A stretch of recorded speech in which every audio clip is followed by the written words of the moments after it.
Hello, everybody. Welcome to the lunch table. My name's Evan. Today, I'm joined with Zach and Nick, and Joel will be joining us later on. But today, we are going to be talking about week two, talking about some of the games and storylines that happened, and then also giving our week three predictions. But before we dive into everything, make sure to like and subscribe if you enjoy, and to follow us on Instagram and TikTok at lunchtable.takes. And without further ado, we'll jump right into the slate of games. First, talking about the Thursday night game. It was the Dolphins and the Bills, and the Bills won 31-10. Tua Tagovailoa obviously was the big headline of that game. He threw 3 interceptions, but unfortunately had to leave the game due to a scary concussion. And so that brings up a question that a lot of people have been talking about in media since that game is the Dolphins just put him on IR like an hour before we started recording. So he'll be out for at least 4 weeks. But the question everybody is asking and trying to figure out is, should Tua retire? Because this is his, what is it, his fourth like concussion in 5 years. Like 5 years, going back to college. Yeah, so what do you guys think that it would be the best career move for Tua to continue playing or to hang it up? I think that he should definitely hang it up. That's my thought. Yeah, I don't think. Here's the thing: 4 concussions over like a 10-year career is not something to play around with. Just ask Antonio Brown and like Le'Veon Bell and whatnot.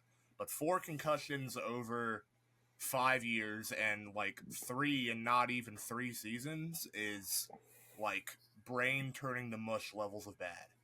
Especially with 2 of those concussions resulting in him literally losing consciousness and going into a fencing position. For his long-term health, he needs to hang it up. I can understand him not wanting to, because like for most professional athletes, like this has been a part of their daily life since they were 6, 7, 8 years old. But I mean, he's got $93 million guaranteed from this last contract. He'll probably get more than that because the Dolphins do treat their players well in regards to injury type situations with their insurance policies and that. But I mean, he's a father first. He's got a family to look after. He's a son, a brother, a friend. At the end of the day, all that means more than the game of football. So I think it's obvious. I think he's got to seriously consider hanging up the cleats and starting a new chapter in his life. It can still be in football. He can still be an analyst or a coach somewhere. He can't keep putting his body on the line like this. Unfortunately, I don't believe he's going to retire, though. I think he's going to try to come back. Yeah, I don't think he is either. I just have no clue why. Because, yeah, he's got a family, and he's only in his 20s, and it's almost guaranteed that he's already going to have, like, mental health issues, or not health, like mental issues and stuff. I mean, he's already got brain damage, so I'm not really sure why he's. If he does come back, the NFL should require him to wear a Guardian cap at all times. I don't really think. I don't think that's gonna like. I'm gonna get off topic here real quick and say I don't think those Guardian caps do crap. I think those are the dumbest things I've ever seen in my life. Well, back on the Tua thing though, I just don't think he should come back at all. I don't think there's any helmet or cap that doesn't work that is going to fix his brain issues that he already has and that are going to be more severe now. He's in his 20s. He's got a family. I don't know why he's doing this. There's no need for him to do this. He doesn't have to prove anything. There's just no need. And he's already got generational wealth now too. It's not like he's playing for a contract either. I think, and he's looking at or talking to a bunch of specialists and just trying to get as much information as he can from different doctors and different people who I'm sure deal with this type of stuff regularly. But it is a tough decision. I mean, do you think like for a guy like you guys said, who's been playing football his entire life, who's made it a career, it's the sport that he loves, that he's poured so much time and effort to, and for that to potentially be taken away is a tough pill to swallow.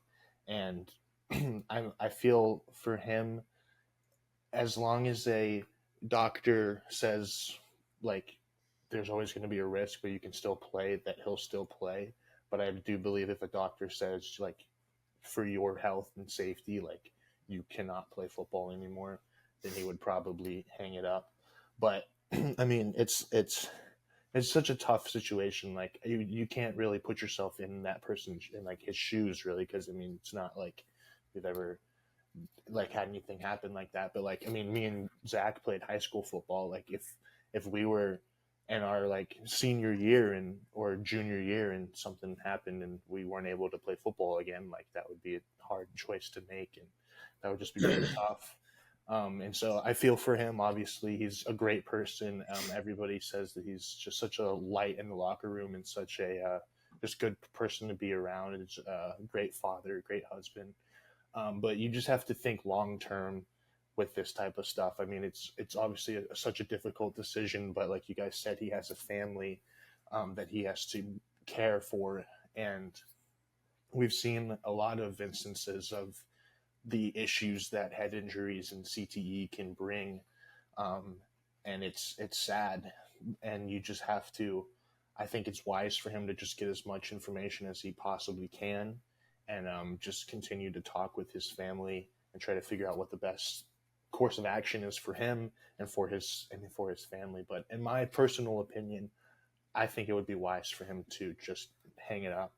I mean, he's like you said, Nick. He's got guaranteed money. He's been in the league for what, 6 years This now. is his. Yeah, he came in with Burrow and Herbert. So yeah, I think this is year 6.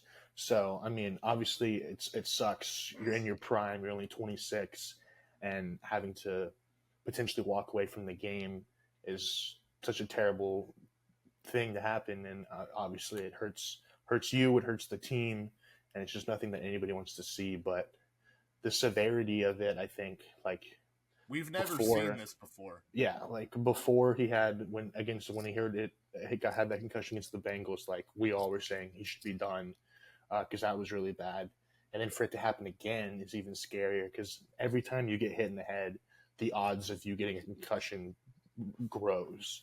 And so I think at just some point you just have to kind of put yourself first. And I know it's a tough decision and it's a decision that you never want to have to make, but I think, in my opinion, I think he should retire. And I think it's a tough pill to swallow for Dolphins fans, for the team, for him, I'm sure. And it's going to be obviously a rough couple of weeks, but you have to put your safety before anything.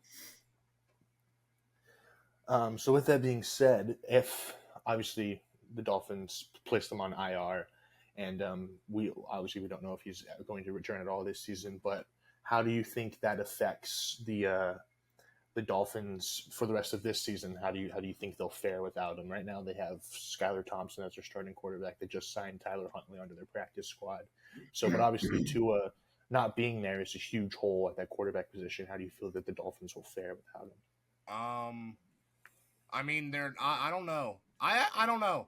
I think if they get a quarterback, like a veteran quarterback who has experience in like a Shanahan style offense, which is similar to what the Dolphins are running right now, I think they could have similar levels of success because I don't think Tua was like a otherworldly physical talent. You know what I'm saying? Like, I think they could get by with like a Ryan Tannehill or even like Tyler Huntley hasn't really played in a Shanahan style offense, but I think they could get by with a Tyler Huntley. He's proven to be decent in the past.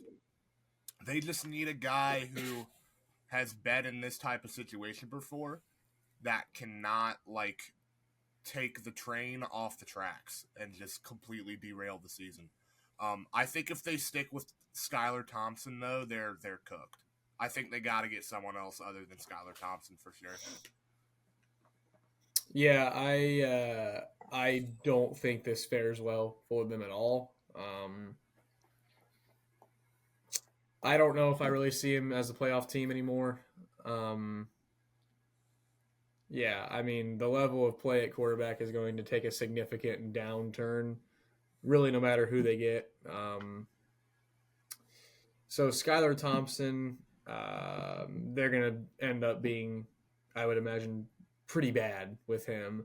If they sign someone else, I don't even know who they're going to sign. I mean, I don't know who's out there. So, Ryan Tannehill is probably easily their best option. Yeah, he's right the now. best option. Yeah. But still not a great option. Yeah, it's going to be a rough year for him. He has played Miami in the past, though. He so. has. I think if they get Ryan Tannehill, it's not automatically doom and gloom, but it's going to be a rough year. Yeah, it's going to be disappointing for sure. So I would probably look to draft a quarterback next season.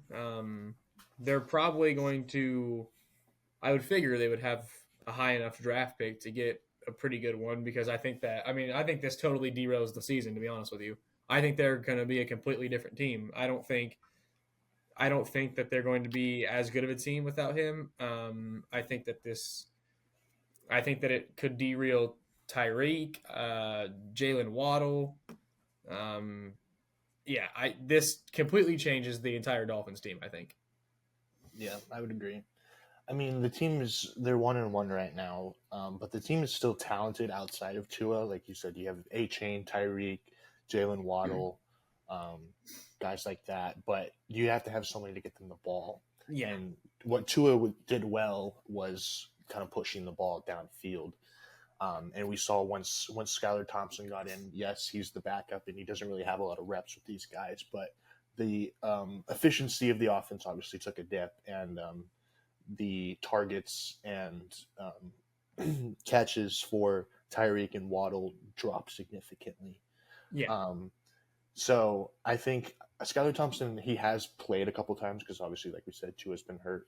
So he has stepped in and played. He played a playoff game, didn't he? He did. They lost by 3 to the Bills. Yeah. I remember that. But they brought in Tyler Huntley, who I think is fine quarterback. We'll see how if he is even in talks of getting the job, which I would assume he would be. But yeah, I think on the free agent market side, I think Ryan Tannehill is your best bet. I mean, he's not great, but he's at least he's been in Miami before. He's obviously been a starter recently. And I feel like he can probably move the ball a little bit better than like Skylar Thompson would be able to. But it really does limit the way that offense is going to be ran. I mean, and it doesn't help that they're in a division with the Jets and the Bills, who are both doing pretty well. So it completely just puts their season on a 180, which we saw happen to a lot of teams last year where their quarterbacks went down and it completely changed. So I think they could entertain maybe trying to trade for a backup quarterback if a team's willing to move on from somebody. I don't know who that would be, but I think that they should look into that if they want to try to save this season, because I'm sure they want. Obviously, they still want to compete. But the offense is going to look a lot different without Tua, and if he does come back, then they might be able to salvage the season. But he's going to be out till at least I think week 6 or 7, so that's almost half the season. Yeah. So they might be in too deep of a hole to dig out of, but it just really sucks for the Dolphins, and we'll see kind of how they fare back and try to figure out this whole situation. But I think they need to look elsewhere. I don't think they have that guy in the room right now. Yeah, I mean, if I'm the Dolphins, it's almost like you gotta just take the lumps this year. And I would be drafting a quarterback because I think that this is not just a season-ending injury. We said. Tua needs to retire. He needs to not play football anymore. So, I mean, if I'm the Dolphins, I'm trying to position myself to get a guy for my future here. So I would probably just take the lumps for the rest of the year, and then see who we got in the draft this year. Yeah, I agree. All right, staying in Florida, let's talk about the Browns Jags game. The Browns won 18-13. It wasn't a very good game by any means, but the Jags start off 0-2, and there's been a lot of talk about the play of Trevor Lawrence these first 2 weeks. He hasn't played great. He was 14 for 30 for 220 yards, 0 touchdowns, 0 interceptions. Um, but I just obviously their offense has been pretty bad. They put up 13 points this week, and then they had 17 last week, which isn't too bad, but still a loss. Trevor Lawrence was sacked 4 times, but do you think that the offensive struggles is due more to the Jags and how that system is and kind of the players, or does it more fall on Trevor Lawrence's shoulders? I don't even know anymore. Like, I don't even know what to say anymore because I have been really high on the Jags. I've been a Trevor Lawrence supporter and I've been high on him for a while now. Like, I genuinely have no clue what's happening because, the year, Trevor Lawrence's best year in the NFL, he had this same, Doug Peterson was the head coach of that year. Like, I have no clue what's happening with the Jags right now. Not a single idea. So, Nick, you go. What do you got? I think that it's time to accept that Trevor Lawrence just isn't that guy. Is he a bad quarterback? No. Is he a franchise-altering quarterback? No, he's not. I think we said this at the time, but we were like, okay, maybe he comes out and proves us wrong once the season starts. Maybe he proves that he's worth that contract. Him and Joe Burrow are making the same level. He's not on the same level as Joe Burrow. He's not. They're not close. They're not even within a tier of each other. I get they're playing the Browns, who have a top 5 or so defense in the NFL, but at some point, elite quarterbacks will find ways to make plays, and they just weren't anywhere close to doing that in this game. I never once felt the Jags had any semblance of offense in this game whatsoever. Now, the Browns are a good team. They have a good defense. The Browns are a pretty good team. I think they struggled to get Travis Etienne going enough. Yeah, I mean, I want to say they don't really have like awesome weapons around him, but they got Etienne. Brian Thomas is pretty solid, and Christian Kirk's pretty solid. Yeah. So I mean, and Evan Ingram's not bad either. Too. So Gabe Davis as well. I don't even. Well, yeah, I guess he's good. He's good enough. I don't know. It's only week 2, so I guess we can't really panic too much. But I mean, if we're talking about, because there's several teams that are 0-2 right now. But if we're talking, the Jags are definitely more on the like panic side of 0-2 than some of these other teams that are 0-2. Yeah. Like the Jags have a lot more to worry about right now than I think the Bengals do, or some of these other 0-2 teams that I'm sure we'll get to. Yeah, I don't know anymore. Trevor Lawrence just might not be that guy. I gave him the benefit of the doubt for a long time. But yeah, they aren't getting it done anymore. I mean, he's on, what is it? He's on a 7-game losing streak. Yeah, in his last 7 starts, he's 0-7. He has 1,600 passing yards, 10 touchdowns, 7 interceptions, and 82 passer rating.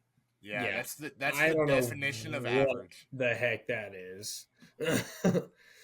But I mean, just what are we saying about this good year he had 2 years ago? I mean, where did that come from? Why is he just not good anymore? I don't know. I don't really know if it's like just the scheme of it. I mean, obviously he got sacked 4 times. I don't think that offensive line is anything to write home about. But like you guys said, like he has weapons. Like Travis Etienne is an elite pass catcher out of the backfield. You have Brian Thomas, who in 2 games has shown to be a really good wide receiver, and he's been playing really well. Evan Ingram's a good tight end. You have Christian Kirk, who's been really reliable. Gabe Davis is a deep ball threat who's inconsistent, but still a solid receiver. I mean, we saw with Josh Allen, he had games where he would go off. Yeah. But there just seems, it's like how kind of we said with like the Bengals last week, there's not really a rhythm to their offense. And I don't know if that's Doug Peterson or whoever their isn't their offensive coordinator Zach Taylor's brother? I think it is, yeah. So I don't know if it's the play calling or if Trevor's just not that guy. I mean, Trevor did miss a couple wide open receivers on Sunday, and so I mean, I don't know if that's if it's more on the team or on Trevor itself. But I do agree with Nick. I think Trevor, when he came into the league, was heralded as this generational franchise-altering quarterback, and he really only has showed that in one season. Yes, his rookie season was a blunder. We can forget about that, but he's still been in the league this is going on year 4, and he's had one season that we've been like, okay, this guy is like a legitimate franchise-level quarterback. Yeah. And like Nick said, at some point you just have to see the writing on the wall that, yes, this guy's good. I'm not saying he's bad by any means, but he's not that type of quarterback that's going to take you over the hump and take you to that next level like he's getting paid to do. Like Nick said, he's getting paid the same amount that's the other Joe thing. Burrow and stuff. And so at this current moment, he is not the type of player that is going to really elevate that team into that upper echelon of like playoff contenders. And it doesn't help that his division is only getting harder. The Colts and the Texans are serious playoff contenders now, and the Jags. The Colts are serious playoff contenders. You're right. I still like their right. team. I still like their team, Nick. In the future. I'm just gonna say that I'm actually the only one out of all of us in our preseason predictions that had them going to the playoffs, but we'll get to them in a second. But like at least the Colts and the Texans have a direction. The Jags just seem to be middling and not really adding anything that is really helping them. And so I'm not saying they need to move on from Trevor Lawrence, but I think that fans just need to temper their expectations of who this guy is. I don't think you're not in a position to move on from Trevor Lawrence because number one, he's not bad. He's not actively losing you games. Yeah, and number two, pushing you over the edge. And number two, you just paid him a contract that tied Burrow's. Yeah. So you kind of can't move on from him. I don't really think you should move on from him because you don't want to have a lot of turnover because then that's just going to hurt a lot of stuff. I mean, we've seen, with the Browns, I mean, that's kind of been different now, but the story of the Browns has been coaching and quarterback turnover since we've been alive. Yeah. And you see how far that gets them. That's not even a joke. Yeah. And you see how far that gets them. So I don't think it's time to fire Trevor Lawrence or anything because he's not, like you said, he's not actively losing games. It's just he's not playing at the level that everybody expected him and thought that he would play at, me included. He might be like a Dak Prescott where he needs an elite roster around him to get the best out of him. You know what I'm saying? Yeah, I would agree with that. Well, and that could be the case, and that's why I said that's why I kind of stuttered talking about his offense. But his offense is not. I mean, if you give the other quarterbacks, Joel, what's up? If you give the other quarterbacks that are like supposedly in or around the same tier of Trevor Lawrence his offense, they're still going to succeed better than he is. You know what I'm saying? Yeah. It's an interesting situation in Jacksonville. They're going to have to figure something out before the season kind of slips away from them. You already got yourself in a hole. Yeah. And, like I said, they're definitely, like I said earlier, they're definitely deeper in that hole than other 0-2 teams. So something needs to get figured out very quickly for them.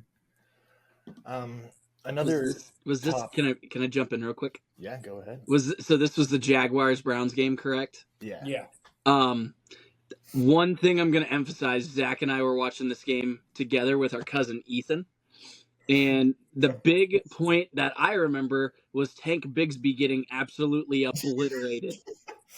Ethan was shocked about that. He was tapping. He's like, "Oh my gosh!" And then they played the replay. He taps me on the shoulder. Watch this. Watch. Watch this. Tank Bigsby got destroyed. Yeah. That was brutal, and he's now injured because of that. Mm-hmm. So that happens in the NFL. He got smoked. He did. Yeah, that was pretty rough. That was rough. All right. They have bigger concerns than Tank Bigsby getting. I know, but that was I had to give my little 2 cents there of how that was bad. It's good for Travis Etienne fan. Yeah, well, I mean, hey, Tank Bigsby's a good football player, but I think the Jags have bigger fish to fry than him getting clocked on a kick return. You know? Oh, I know. Yeah. This is what I get for jumping on. After. All right. Speaking of quarterbacks that were top picks, Sam Darnold has rejuvenated his career out of nowhere. He's actually kind of good now. They played. He might genuinely be leading the MVP race. Yeah, they played the 49ers this past week. We're only 2 weeks in, and they won 23-17. And Sam Darnold was 17 for 26 for 268 yards, 2 touchdowns, and 1 interception. And he is currently tied for 4th in QBR this year and has the Vikings to a 2-0 start. I will say, his statistical outlook from this past week was given a unbelievably large boost by Justin Jefferson's 97-yard touchdown play. Yes, but that was also a good throw. It was an amazing throw. But it also helped he's playing well right now. I don't know. It's the NFL. Who knows anymore? Look, but I don't think that the Vikings are like serious playoff contenders, even though they're 2-0. But who knows? The Vikings they look good right now. Just a team that revitalizes random quarterbacks. Like I think they got a really good defense. Nasty last year. Yeah, I think the big thing is you also got to remember, and don't get me wrong, this team did end up taking a win this week. Green Bay is down a quarterback for a good amount of time. Don't mention Green Bay to me right now. I'm sorry, but now but it's not season ending though. It's not season ending, but he's still missing a pretty generous amount of time. So I guess that might mean they might be in the playoff race then. There's potential because you still got Detroit too. Detroit is the leader in the division. One. I mean, you've got. I mean, in the NFC North, you're probably looking at 2 teams, I would say, out of that division that make it. At least. So they might be a playoff contender. There's potential. I think they have a really good defense. If Sam Darnold, because I've been genuinely shocked with how, their defense looked. I'm not gonna lie. Mm-hmm. I mean, yeah, their defense was really good. It's been a lot better than what I expected. I mean, I genuinely thought after all the injuries that took place this offseason that this team was not going to be even competing, let alone 2-0 to start the season. I had him winning 3 or 4 games the whole year. Yeah, I was in the same boat. And especially a win against a team like San Francisco, too. Yeah, that was one that I did not expect. I think San Francisco hasn't beaten the Vikings in Minnesota in an absurd amount of time, though. 1997? Yeah, something. Or no, 80-something. It's been a long time. I'm not saying that Minnesota is going to make the playoffs because there's still a lot of season left, but it's been a pleasant surprise. It would. I wouldn't. Yeah. It would. As Evan said, it's a revitalizing to see Sam Darnold doing well. But the big thing for me is, offensively, Chicago really isn't that dynamic. No, not at all. Detroit, they'll have a bounce back week this week. Don't you worry. Oh yeah, I know it's against the Colts. Yeah, don't fear. Don't fear. Detroit. I still think is going to be our number 1, and then. With Green Bay, it's a wild card. How is Malik Willis going to play? Is the defense going to step up? There is potential that Minnesota, if there's a large if here, that if they're able to do continue this, and Sam Darnold is able to compete the way he's competed these past 2 games, we could be talking. I'm not even going to give him more than 9 wins, but I wouldn't. I'm not. We might be talking A about lot the better. Vikings as like a potential wild card here in That's what I December. mean. Wild card like contenders. sneaky 9-win wild card team. Something like that. I think it's The a possibility. Vikings or the Niners have not beaten the Vikings in Minnesota since 1992. Yeah, it's been a while. It's been a long time. They got a good defense up there, They but do. I think this shows that I think the biggest thing that Sam Darnold's performance has shown is just how terrible the Jets are at developing quarterbacks. that's very Like true. we saw Geno Smith leave the Jets, and now he's a respectable quarterback doing pretty well in Seattle. And now Sam Darnold, I mean, he had his stint in Carolina, he had his stint in San Francisco, but now he's getting. Don't just gloss over the Panthers. No, yeah. Now he's. I mean, he played in 2 of the worst quarterback situations in football, and now he's finally getting a chance. And I mean, he's making the most out of it. And so it's just funny how like the Jets. Just I don't know what's going on there, but like Sam Darnold was top 3 pick. He was supposed to be this really good player, and then he wasn't with the Jets, and now another type of like Geno Smith towards the kind of when you thought his career was over, and he's kind of revitalizing it, which is cool to see. But I mean, I don't know if this pace is gonna. It's probably. I don't know how sustainable it is. Because what his first game he didn't have an incompletion until like the second half or something. Yeah, but good for the Vikings there. Yeah. So I talked about the Vikings. Let's go to the 49ers side. They've been decimated by injuries, and they added a couple this past game. McCaffrey got put on IR. Debo's going to be out for multiple weeks with a calf strain.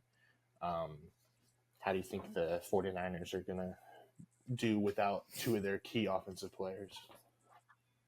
I think obviously we know we're going to see firsthand here whether or not Brandon Ayuk was worth the money or not.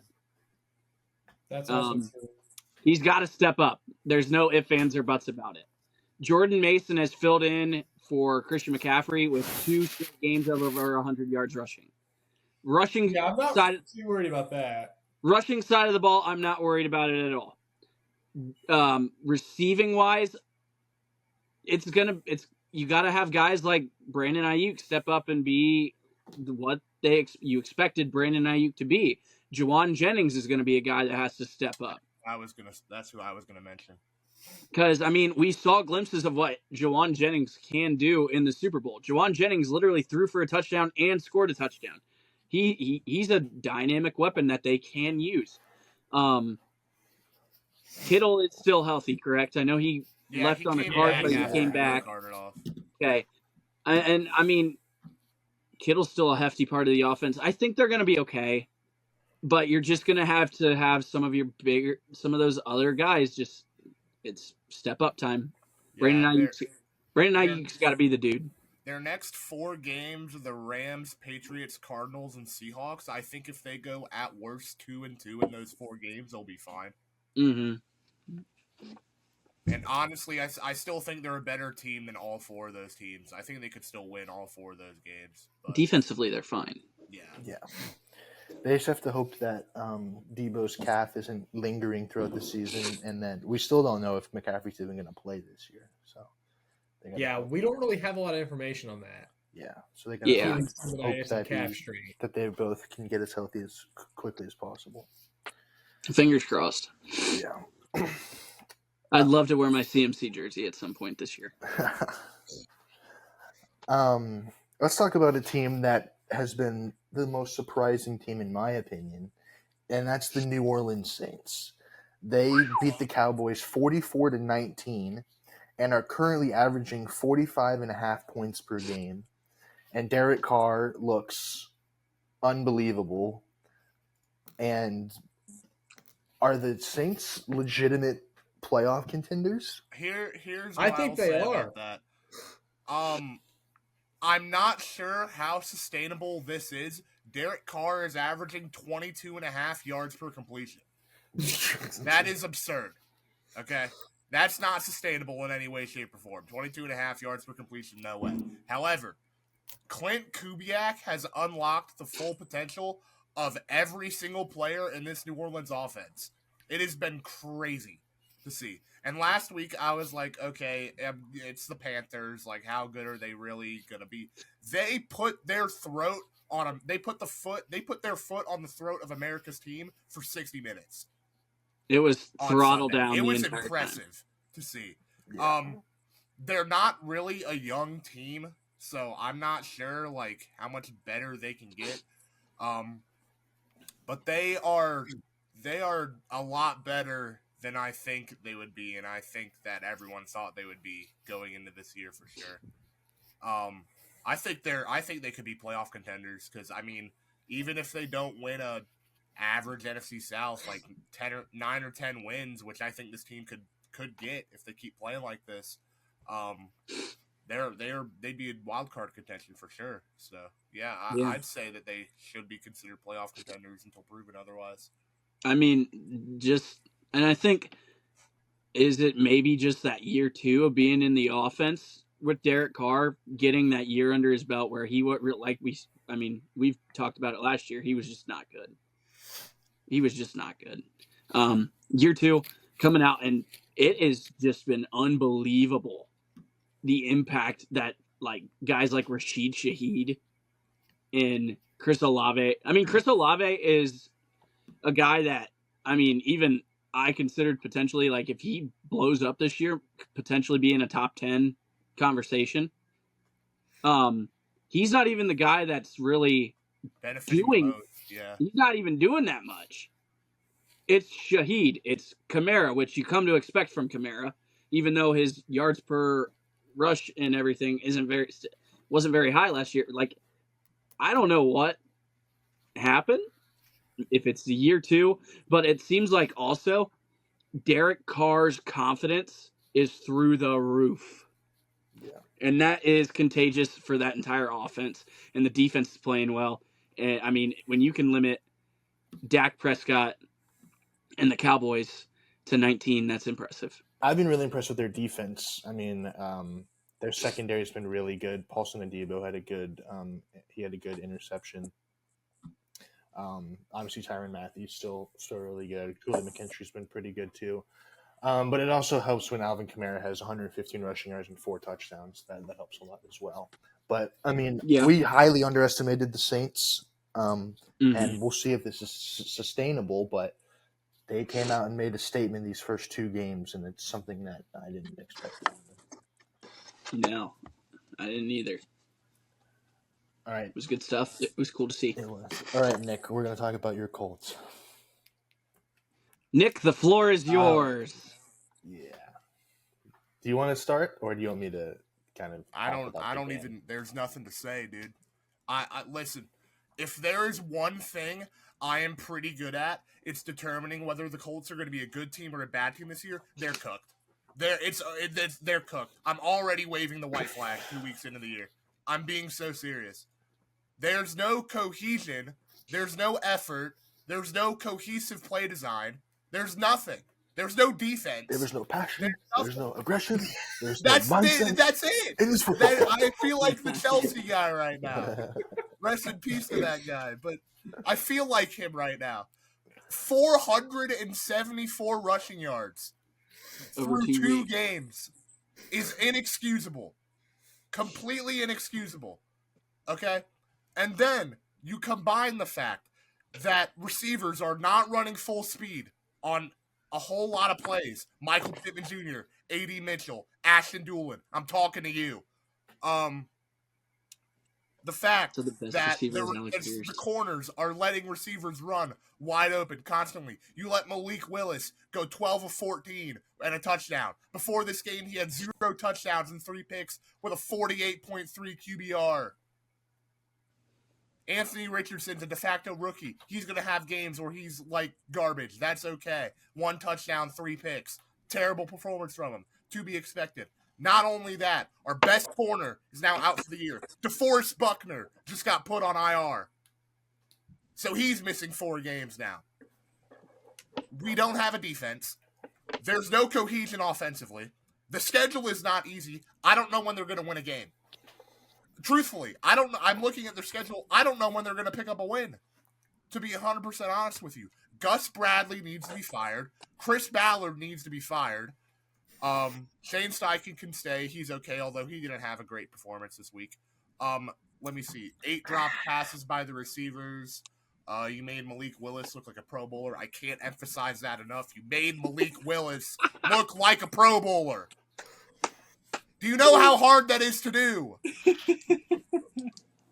It was a 6-point loss that felt like 30.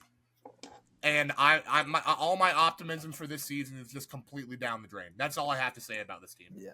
I mean, you said it at the beginning of the season that with Anthony Richardson, there were going to be some highs and some lows. And on Sunday, it was definitely a low. 300. But I thought their defense would be at least respectable. Yeah, the defense. I thought their defense would be at worst like slightly below average because I thought their front seven would still be good. Non-existent. It's not. It's traffic cones. Yeah. I have 2 things to say, and Nick, you can refute these. I don't really care. I didn't watch the game, and I don't care. So, first and foremost, defense, serious problem, needs to be addressed immediately, both through the air and on the ground. They can't cover. They can't cover the broadside of a barn. Yeah, they can't cover like a goose. A goose. Great analogy. That was a Nick level analogy. They can't cover a goose. They could put a goose at slot receiver and they'd find a way to give him 8 yards. You seen the movie Air Bud? The Aflac Yes. duck. You seen the movie Air Bud? Yeah, they were playing the Colts. They could put the Geico Gecko in the backfield. He'd still get 6 yards a carry, dude. Yeah, so they can't defend the run. They can't defend the pass. I'm not sure what they can do on the defensive side of the football.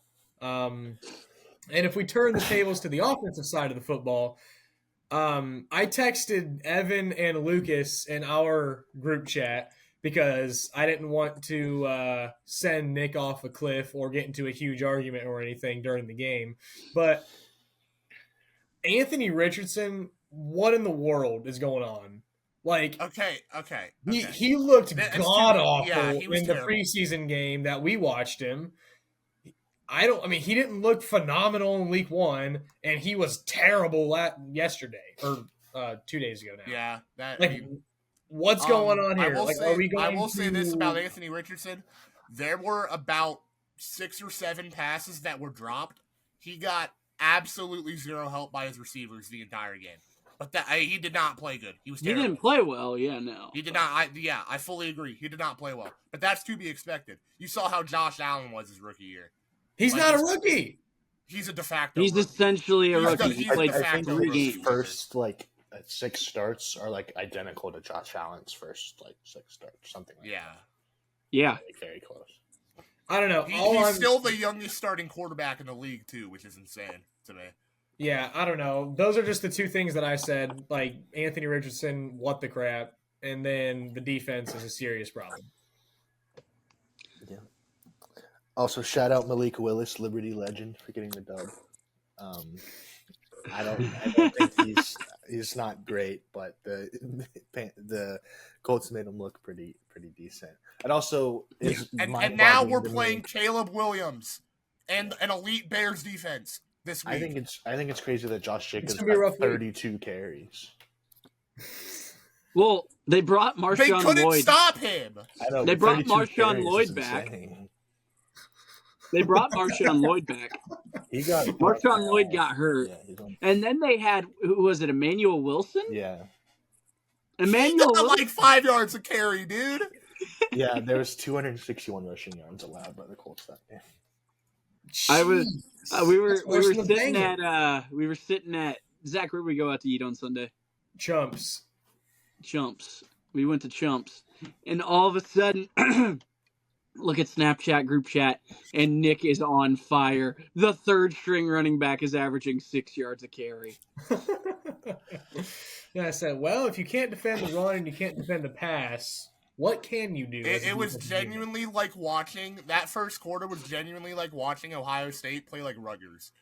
Where it's like you And know rooting what for Rutgers. you know what we're gonna do, and you just can't stop it. Yeah. Like there's nothing you can do.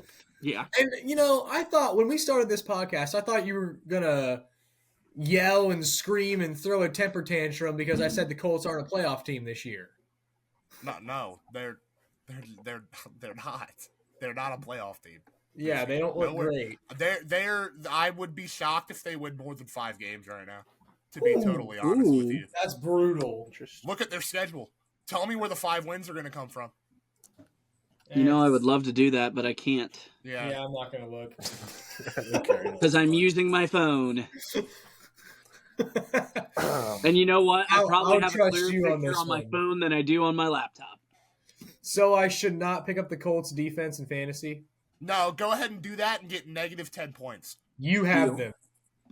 I think I play Zach this week, so Oh please no, do. you don't have them. I don't know. I'm about to say if I have them, I need to drop them immediately. Someone has them rostered for some reason. I think that might have been me because I tried grabbing them against. I thought they would be pretty good against. You Malik have Willis. you started them. I did because I didn't think Malik Willis That's fair would be able to assumption. do anything. They've scored 2 points in both their games. Yeah. Well, Yeah, they don't have a great schedule. You though. know That's what, the thing, Evan? now that There I you am go. looking at this. Congratulations! It's all because I started the stinking Colts defense. You won't beat me. They might be able to beat the Giants in Week 17. okay, They'll probably split with the Titans too. probably. That's valid, probably. Yeah. Well, Nick, if Alright. it makes you feel any better, Travis Hunter, here we come. if it makes you I feel think any you might need to better, invest on the trenches, maybe on the defense No, we side. don't need to do that. We need a Okay, corner. well, something on defense has to be fixed. The corner room needs fixed. They can't cover a CB soul. needs bad. yeah. But would you put Travis Hunter at corner or receiver in the NFL? Corner. Are you Corner. kidding me? He's That's a better not even a corner than he question. is a receiver. Yeah, I don't know, man. He's a pretty dang good receiver. He's I think it's up he's to the very good at coach. both, but I'm putting him at corner. Yeah.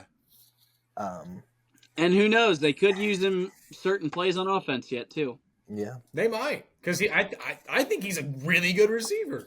Yeah. He's gonna that be is- like Shohei Ohtani in the MLB. That's gonna be Yeah. a discussion come April. But Yeah. Yes. Yeah.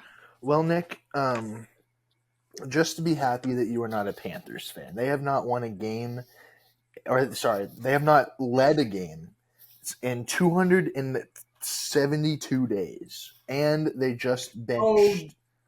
They just Yeah. benched Bryce Bryce Young. Young, who was the number Nick. 1 overall pick just a Just year wait. ago.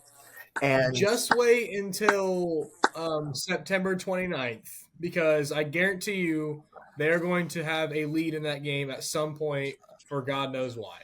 let me just read you some Bryce against the Young Bengals? stats. Yep. So since Bryce Young has entered the league in 2023, the Panthers are 2-16, which is last in the NFL. He has a 59.3% completion percentage, which is last in the NFL. 5.4 yards per attempt, which is last in the NFL. 21.5% off-target percentage, which is last in the NFL.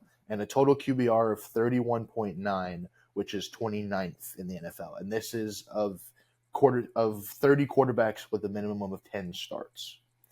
And he got benched in week 2, after week 2. So He got benched for the Red Rifle. yeah. here's the thing. The red I rifle. don't want a victory lap on Bryce Young after this performance. The Panthers offensive line made it Awful. seem like they wanted Bryce Young to get benched. Yeah, awful. It was like some of the worst offensive line protection I've ever seen. Which, granted, I think Bryce Young is not good. I don't think Bryce Young has it at the NFL level. I've said this for the better part of like 7 months now. But in this particular game, the offensive line was a literal turnstile. Yeah. Like, he was constantly under duress and under pressure. Yeah, the Panthers just And then, I mean, overall suck. yeah, David They're- Tepper deserves this. They're a dumpster fire of an organization. They're a horrible football team. You thought they were in a rebuild, and they thought they were starting to get up a little bit, but oh my gosh, The rebuild has just started, brother. Yeah. it hasn't even started. Yeah, like we talked about.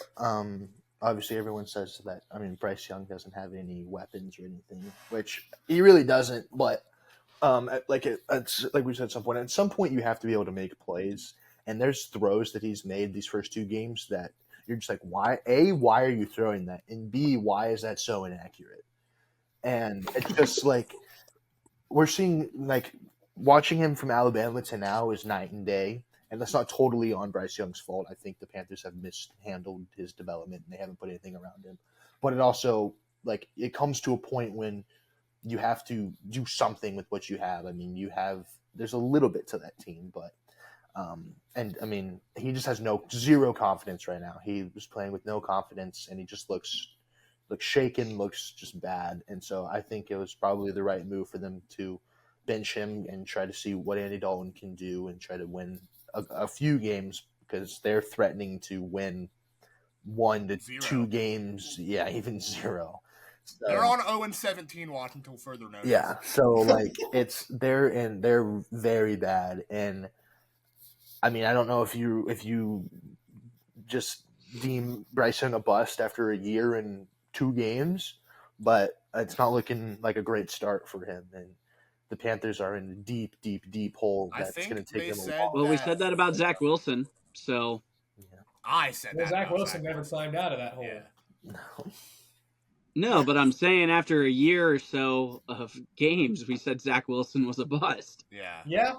I mean, Bryce Young is pretty dang bad. I think I said this last April. I don't know why they're taking him over C.J. Stroud, but I mean, it is quite shocking to see the difference of him playing at Alabama. I mean, because dude won the Heisman. Yeah, I understand why they drafted him number 1 overall. He was one of the best college quarterbacks I've ever seen at Alabama.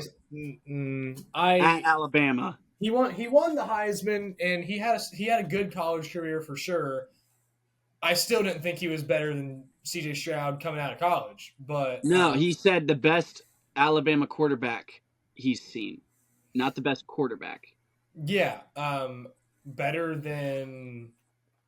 He's better than maybe Mac. I don't know, whatever. I would say C.J. Stroud and Bryce Young were both unbelievable in college. Yeah. Comparing both of them is not. Tua.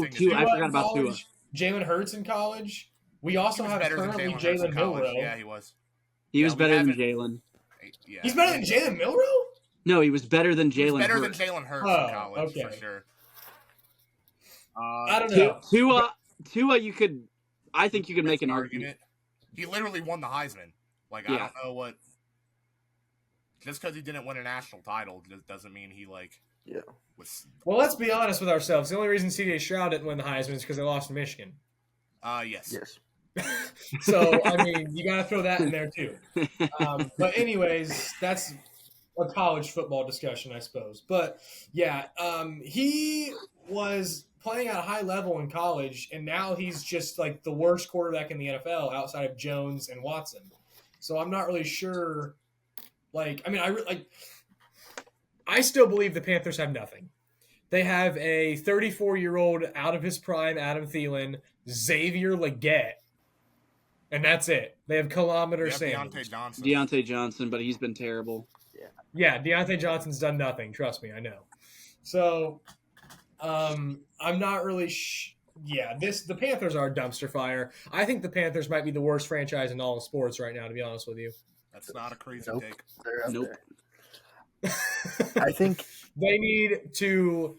The owner needs to sell him. He's a terrible owner. He needs to sell him, and they need to just completely overhaul the entire franchise from top to bottom. Everything needs changed, except for maybe Dave Canales. Yeah, I think a big theme that we've seen these last couple of years, and Nick stressed this multiple times, is how much the situation you get drafted in affects how quarterbacks' development is. Oh, it definitely does. It most certainly does. So, like I said earlier, with the Sam Darnold and Geno Smith, Justin Fields is playing pretty decent with the Steelers.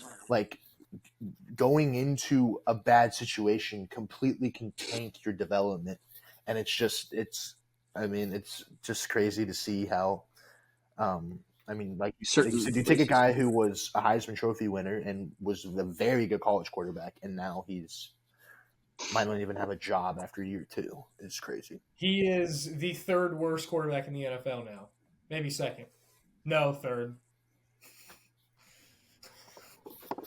Who Probably third worst? Daniel Jones and Bo I think Nix. he's the third worst. Yeah, I'd probably say third worst. I don't know about that. Well, you got Jones, and then you got With I'm not having this argument I'm not again. gonna lie. Daniel Jones is bad, but he can at least get the ball to his top receiver. That is Malik true. Neighbors He cooked. does have a point there. those 3 guys are your worst. Whichever order you'd like to I place think them Will in, Levis be my needs to be guess. put in that yeah. conversation too. Yeah, Will Levis needs to be in that conversation. Who I was would the take third Will one that you Levis over said? those 3 Bo guys. Nix. Oh, but yeah. I would also take Bo Nix over those 3 guys. Bo Nix has been Ow. bad. Zach? Ow. Who's your bottom 3? I said Jones, Watson, and Young. I'm taking Watson over Yeah, Levis. I'm taking Watson over over Bo Nix. That's crazy. Deshaun Watson sucks, but he didn't. He's better actively than lose a all game this 5. past He's week. better than all 4 of those guys. I don't know about that. He's pretty That's terrible. not saying much, but That's not he's still saying pretty much, bad. but he is better than those guys. I would disagree, but that's okay. All right. I'm done arguing about bottom Let's talk feeders. about 2 of the better quarterbacks in the NFL. 2 of the best, some people would say. Let's talk about the Bengals-Chiefs game. I don't want to go like super in depth on the pass interference call because we all know it's just a big controversy. No one's gonna agree on Yeah. it. It is what it is. But Watch the End of the Jungle podcast, or not End of the Jungle. Watch the what? around the time, Gosh dang it, Evan, edit this. I got it. Watch the Around the Jungle podcast. But I mean, I think this was the game of the week. Obviously, I mean these games are always just great games. They've all been decided by 3 or less points, and this one, I mean, came down to the wire. A tic-tac 50-50 call went the Chiefs' way, and then Harrison Butker again kicked the field goal to win the game. But as a Bengals fan, personally, I'm encouraged by this game. Yes, it sucks to lose, and I was very upset when we lost because it's just I hate losing to those guys. But the team that we saw this week compared to the team we saw last week is night and day. And I was very impressed with Trey Hendrickson. He balled out. He was an absolute monster. I thought Joe Burrow played pretty well. He was pushing the ball down the field, which I liked to see. He played really good outside of that fumble. Yeah, that fumble was a huge turning point in the game. But yeah, other than that, he played clean and he played really well. The offensive line did a fairly good job for the most part, except on that third down where they just blitzed the DB. And then, I mean, the receivers for the most part stepped up. I mean, Yoshi had 2 touchdowns. Jermaine Burton had a long touchdown. The tight ends were phenomenal. Mike Gesicki played really well. Overall, I think there's a lot of positives to bring out of this game. Yes, it sucks to lose. It sucks to start off 0-2 for the 3rd straight season. But I think there's I feel a lot better about this team after watching this game than I do week 1. And I personally thought that after week 1, we stood 0 chance in this game. Yeah, I mean, I'm going to jump in real quick. It was night and day. Like you said, Evan, it was night and day difference from week 1 to week 2. And to be quite frank, they should have won this game. Yes. There's no doubt in my mind they should have won this game. But the amount of mistakes that were made simply, and some of them weren't even like physical mistakes. They were mental mistakes. In particular, I'm going to highlight Jamar Chase. What are you doing? I understand you're mad about the call. That was absurd. I understand you're mad about the call, but chill. Because that play resulted in you getting a 15-yard penalty. And then don't get me wrong, McPherson made the kick, so it was fine. But you set yourself up for a 3rd and 5? Yeah. You could have taken a touchdown off the board. It would have been a 3rd and 4. Yeah, it was like a 3rd, 4th. Yeah. 3rd and 4, 3rd and 5, but instead it's a 3rd and 15, 3rd and 20. Yeah, that was ridiculous. And you like that just can't happen against a team like the Chiefs. You can't lose your cool like that. He's an emotional guy, and he is fine, but that was ridiculous. He is, like, don't get me wrong. Yeah, he wears his heart on his sleeve, and I love seeing that passion for the game and everything like that. But you have to be able to control it in these kind of games, Yeah. and it's something you can preach from top down, like NFL all the way down to these little kids that you may coach. It's something that you have to preach. You have to keep your cool. There's no ifs, ands, or buts about it. Yeah, I was really, really disappointed with that particular play. Yeah. That was ridiculous. But then you also go back to things. Evan McPherson missing a PAT. That was also ridiculous. What the heck, man? I love Evan McPherson, but I mean, let's be real with ourselves. Since his rookie year, he has not been like a top tier kicker that we thought he was. He's been good, but he hasn't been like automatic. He's not as consistent as what we were expecting for the most part. He's been inconsistent. He's been better. He has been better. He has been better this year. We're 2 weeks in. Well, you can't miss a PAT. That's inexcusable. Yeah, I mean, come on now. Like, this is a kicker who is supposed to be one of the best in the league, and you're going to miss a PAT in this game? Like, what? That was... The past couple years, every once in a while, he's had a kick where he misses, where it's like, just how do you miss that? Yeah. It's like, you gotta be more consistent here. Final thing I'm going to say.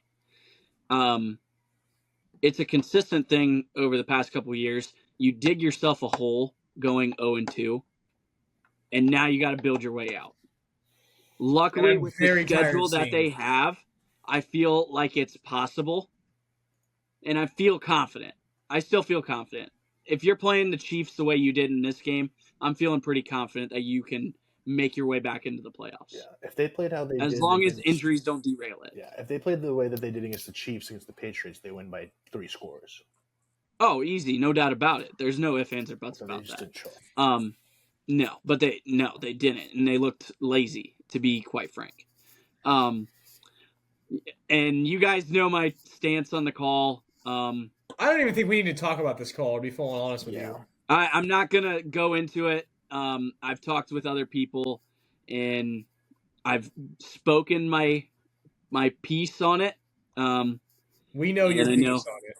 I know, Evan, you said not to talk about it, but I just wanted to... I mean, I just didn't want to spend like 15, 20 minutes arguing about it.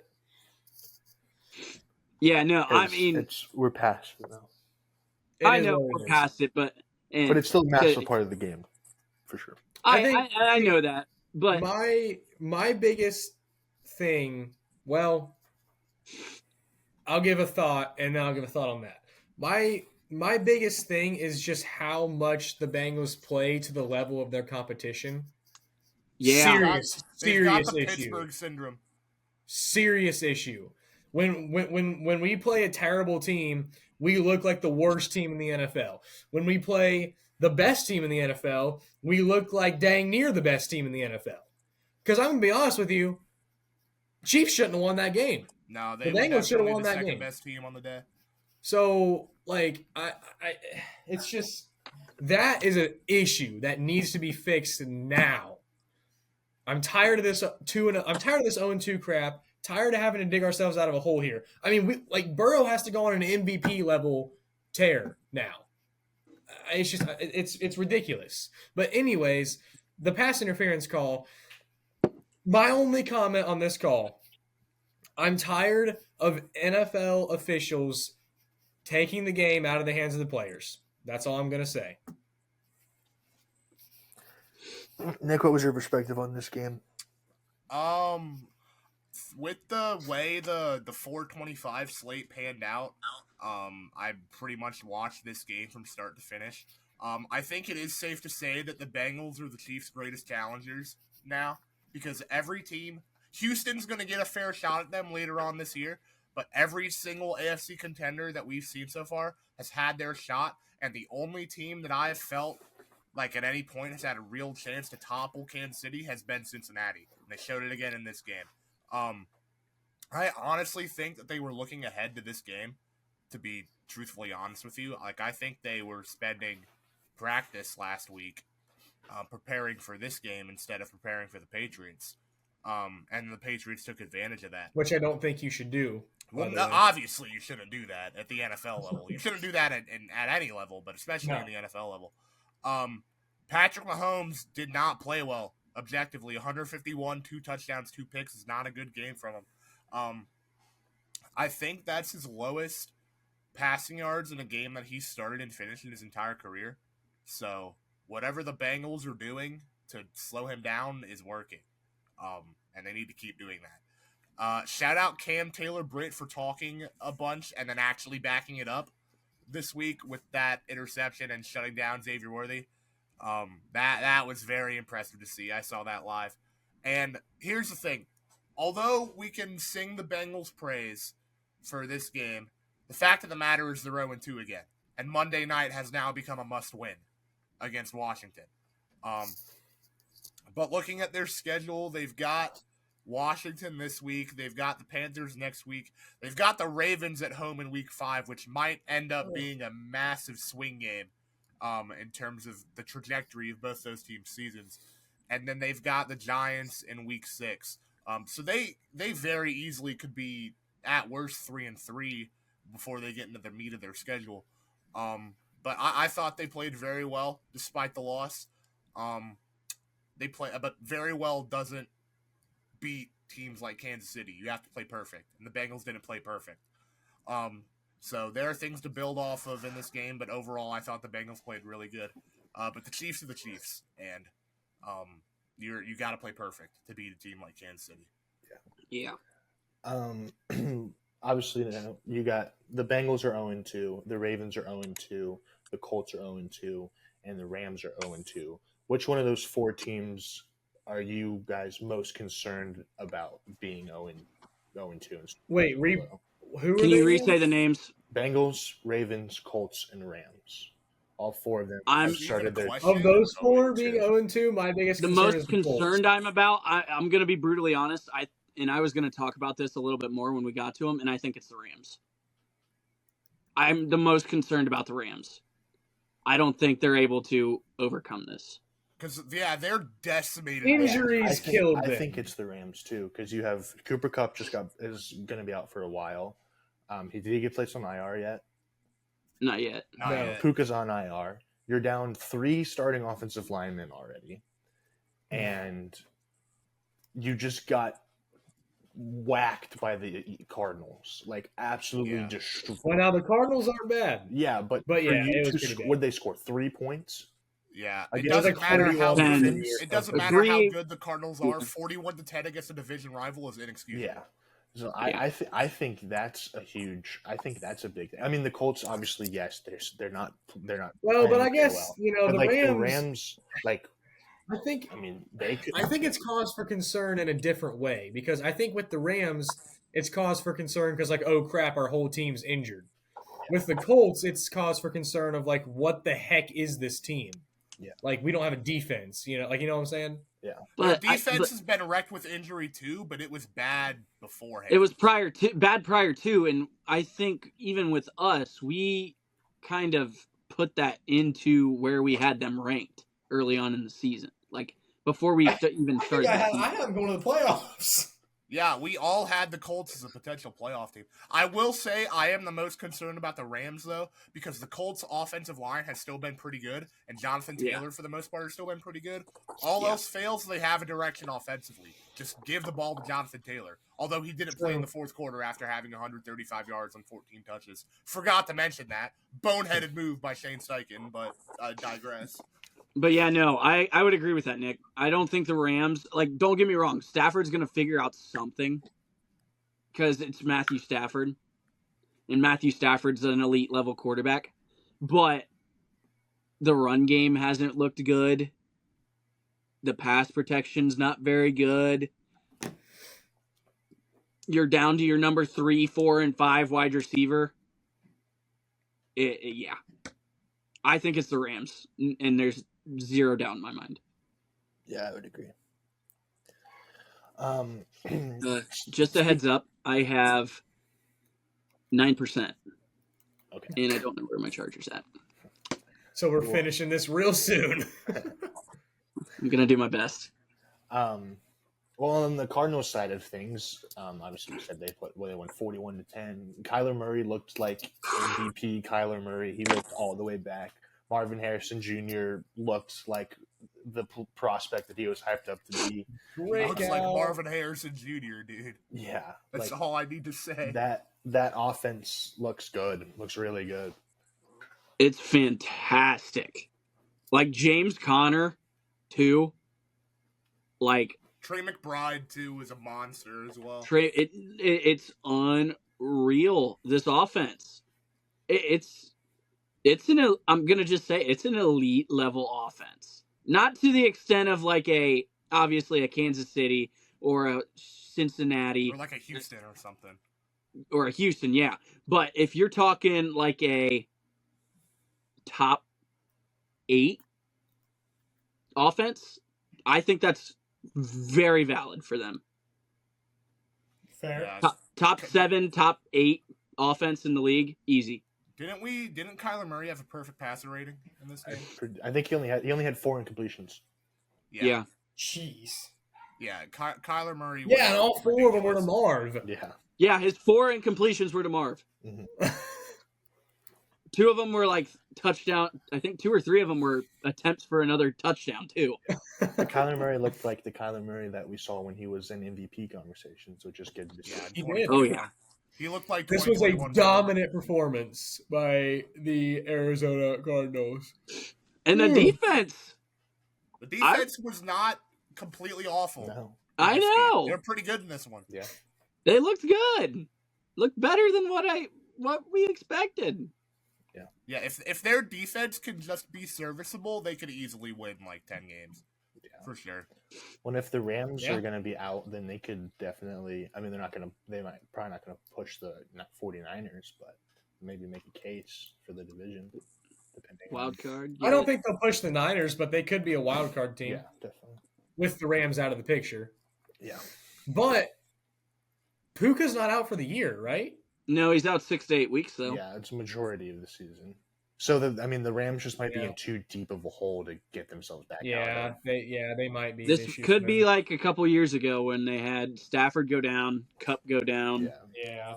So, luckily, Stafford's not down. If Stafford goes down, it's time to fold it in.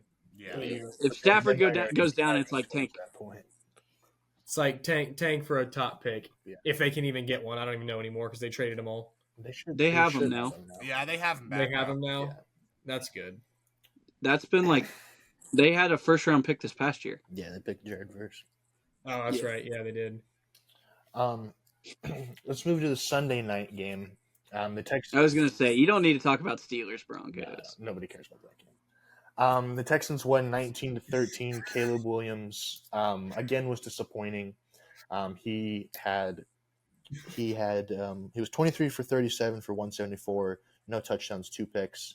And on the season, in 2 weeks, he's got 267 yards, which is 30th in the NFL, no touchdowns, 2 interceptions, and a 24 QBR rating.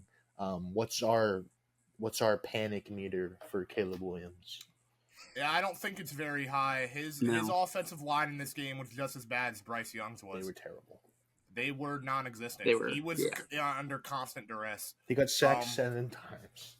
I do think, and he got hit another 11 times. Yeah, like he was getting punished constantly. Yeah, I'm not concerned about him, but at some point, he needs to step it up.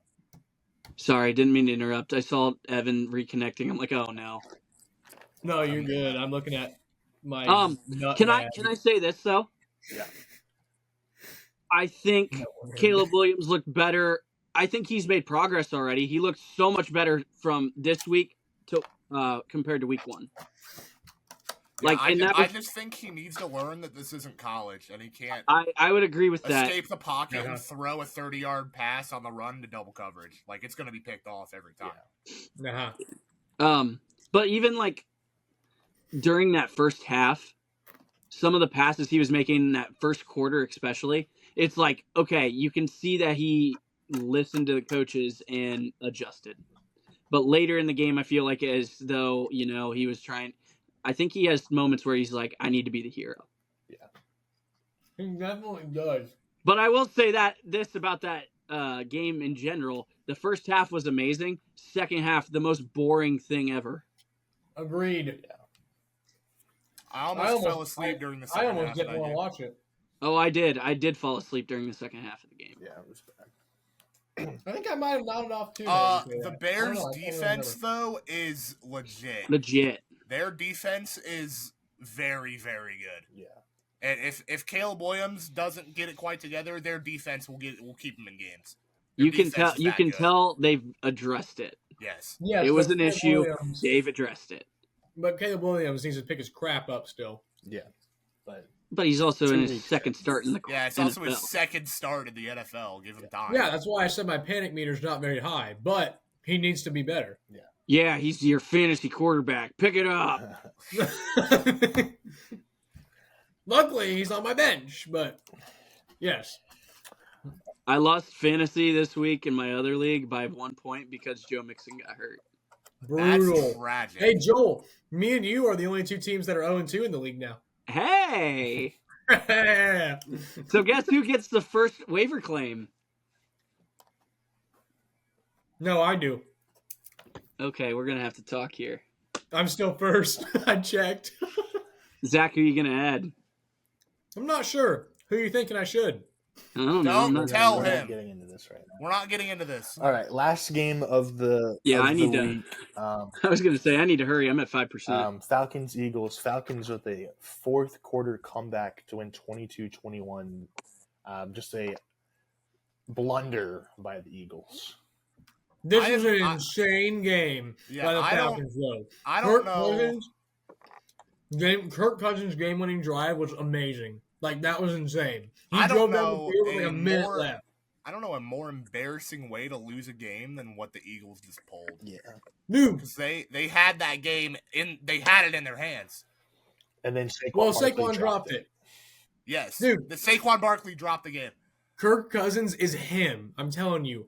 Kirk Cousins is good. This Falcons team, they are trending upwards now. I think they found their footing in this game. I think they're going to build off this. They got a rough game against Kansas City next week. I was about to say they have the Chiefs this week, so we'll see. I think they can build off Sunday this. Night Football, I still really like the Falcons. Kirk Cousins showed up to play.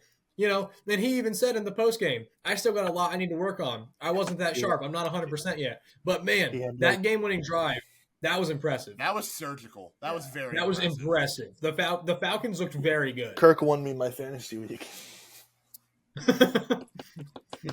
Yes, sir. I'll bring this up too. Eagles play calling, especially early on, they went for a 4th and 4 at like the 40.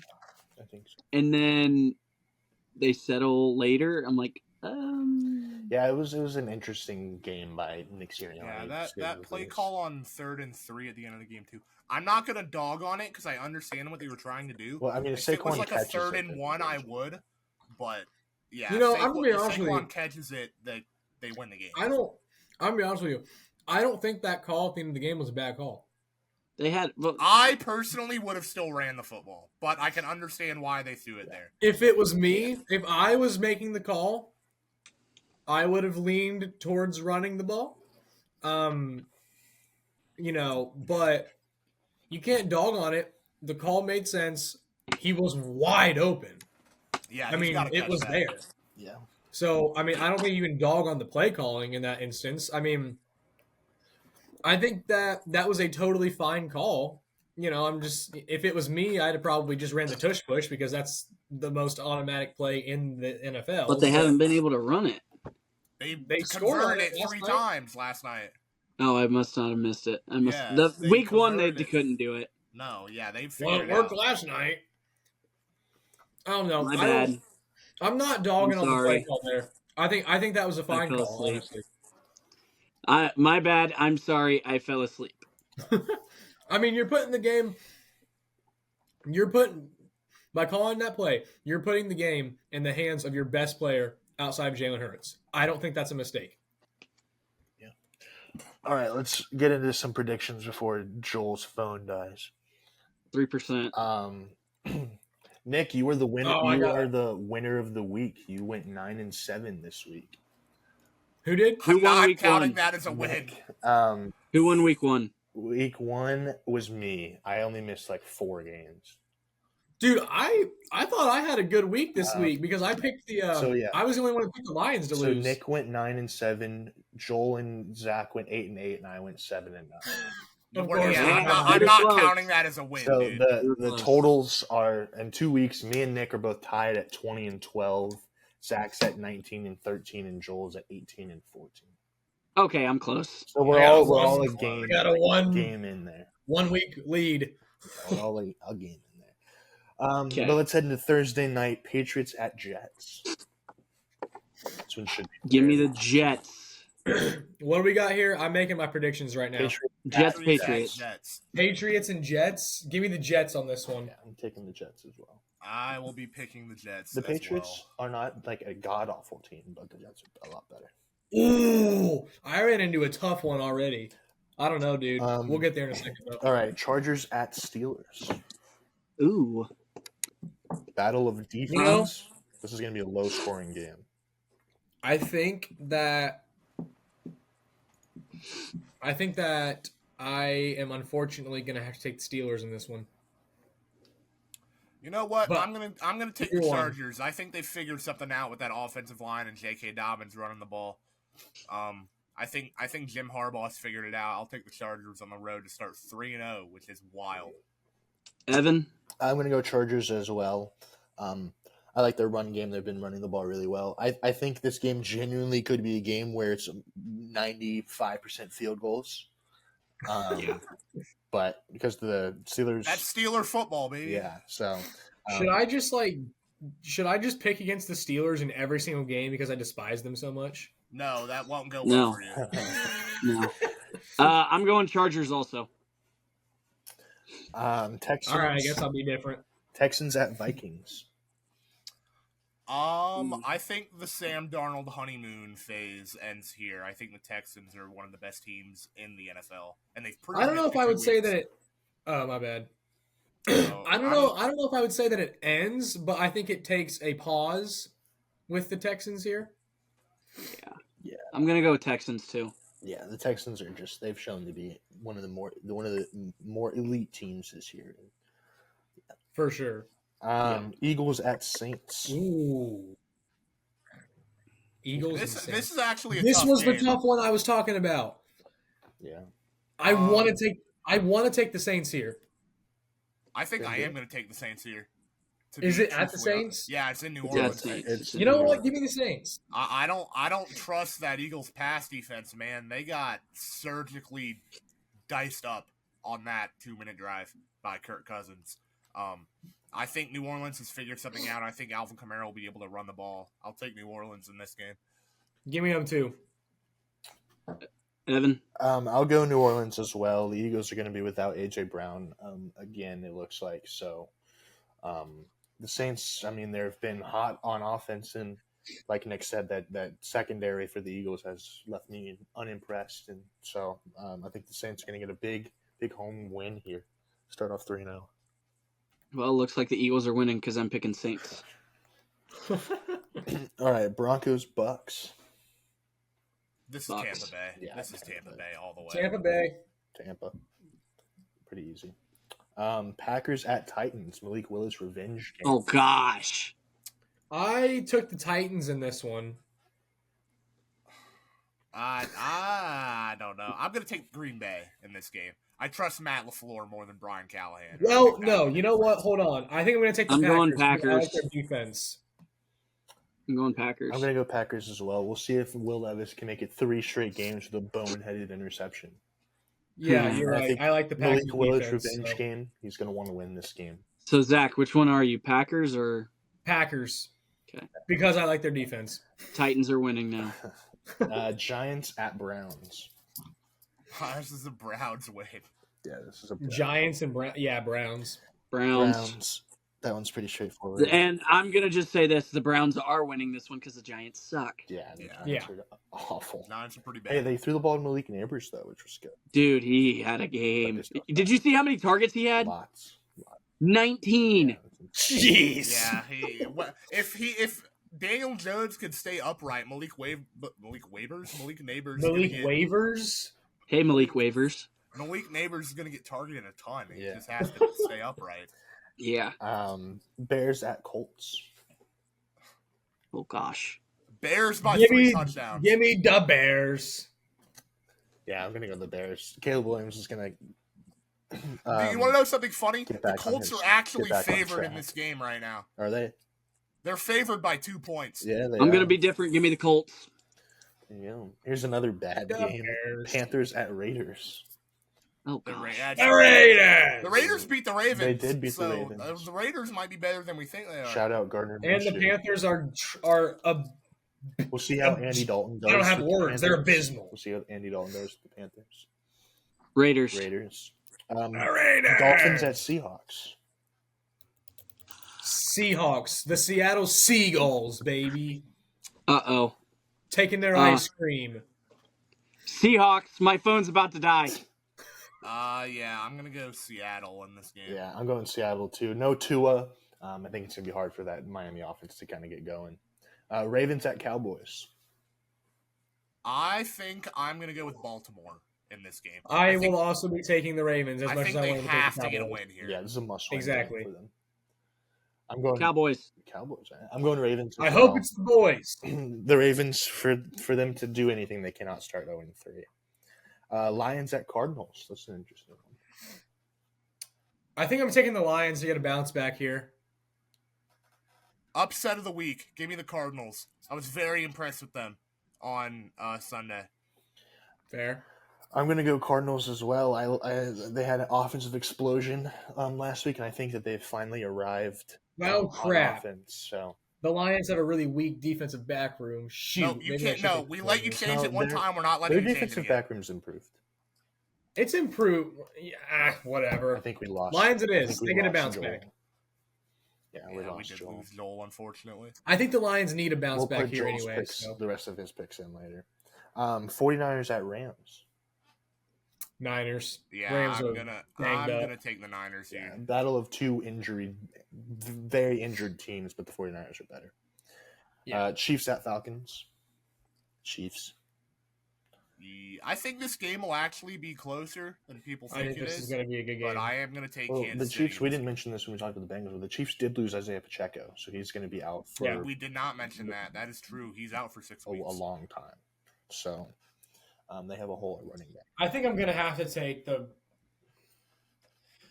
They're going to lose a game at some point this year. I mean, Yeah, but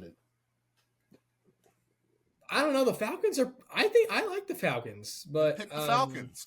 go with your gut.